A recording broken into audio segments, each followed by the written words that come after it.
Hello students. तो आज एक और वीडियो आपके पास लेके आए हैं। तो इसमें हम डिस्कस करेंगे कि मेटल्स एंड नॉन मेटल्स क्यों रिएक्ट करते हैं। जैसे कि आपने देखा होगा NaCl किससे मिलके बना हुआ है? सोडियम एंड क्लोरीन, जो कि मेटल एंड नॉन मेटल है। तो इस तरीके से कई सारे जो हैं आप देखेंगे, सॉल्ट्स हैं, KCl हो गया या फिर MgCl2 हो गया, ये मेटल्स एंड नॉन मेटल्स की रिएक्शन से मिलके बनता है। तो metals and non metals react क्यों करते हैं, फर्स्ट टाइम में हमें ये देखना है। तो फर्स्ट ऑफ ऑल अगर आपको ये समझना है तो आपको ये जानना पड़ेगा कि इनका जो है इलेक्ट्रॉनिक कॉन्फ़िगरेशन है वो कैसा है। इनका एटॉमिक नंबर कितना है? Atomic number, number of protons होता है, और उनके number of electrons in the shell कितने हैं। तो फर्स्ट ऑफ ऑल जितने एटॉमिक नंबर होता है उतना ही इलेक्ट्रॉन होता है फर्स्ट हैंड में।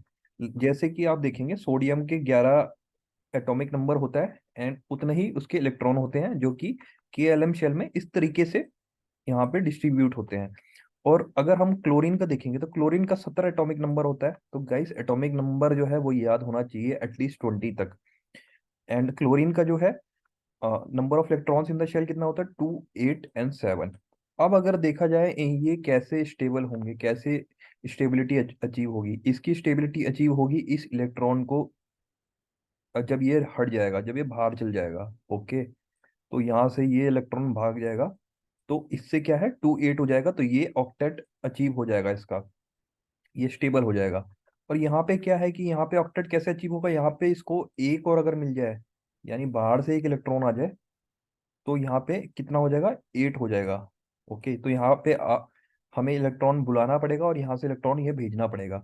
तो जब ये इलेक्ट्रॉन मान लीजिए ये भेज रहा है, तो यहाँ पे कितने इलेक्ट्रॉन रह जाएंगे? फिर यहाँ पे रह जाएंगे 10 इलेक्ट्रॉन, 10 इलेक्ट्रॉन। ओके, एंड यहाँ पे कितने हो जाएंगे? 2, 8, 7, यहाँ पे 18 इलेक्ट्रॉन हो जाएंगे जब इलेक्ट्रॉन इसको मिल जाएगा स्टेबिलिटी के लिए। तो अब यहाँ पे देखिए 10 इलेक्ट्रॉन यहाँ पे है, 11 प्रोटॉन है, तो इसमें चार्ज कितना होना चाहिए? वन, वन प्लस चार्ज होना चाहिए। और यहाँ पे कितना होना चाहिए? 18 इलेक्ट्रॉन है, 17 यहाँ पे प्रोटॉन है, तो 1 नेगेटिव चार्ज होना चाहिए। तो 1 पॉजिटिव एंड 1 नेगेटिव अगर ये एक दूसरे के पास जाए और ये इसको एक इलेक्ट्रॉन चाहिए, तो वो इलेक्ट्रॉन इसको यहाँ से मिल जाएगा। तो ये जो है इसकी इलेक्ट्रॉन की रिक्वायरमेंट सेटिस्फाई हो सकती है, ये स्टेबल हो सकता है, ये भी स्टेबल हो सकता है। जब ये दोनों स्टेबल हो जाएंगे तो उसके बाद इस पे क्या चार्ज आएगा? Na+ आ जाएगा, और ये Cl- आ जाएगा।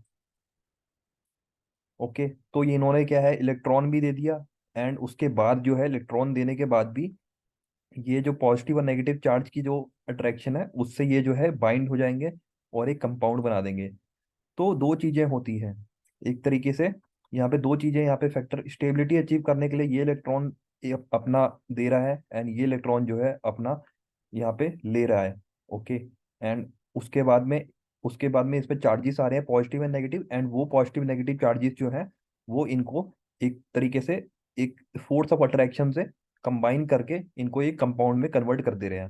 तो इस तरीके से जो है metals and non metals react करते हैं। उनका जो मेन जो फंडा होता है वो यही होता है कि वो स्टेबिलिटी अचीव करना चाहते हैं, और वो स्टेबिलिटी अचीव करने के लिए मेटल इलेक्ट्रॉन लूज करता है और जो नॉन मेटल है वो इलेक्ट्रॉन गेन करता ही है। और उसके बाद जो चार्जेस उनमें आते हैं उनसे ही वो कंपाउंड में कन्वर्ट हो जाते हैं। तो इस वीडियो में इतना ही फ्रेंड। वीडियो अच्छी लगे तो लाइक कीजिएगा एंड सब्सक्राइब कीजिएगा। Thank you.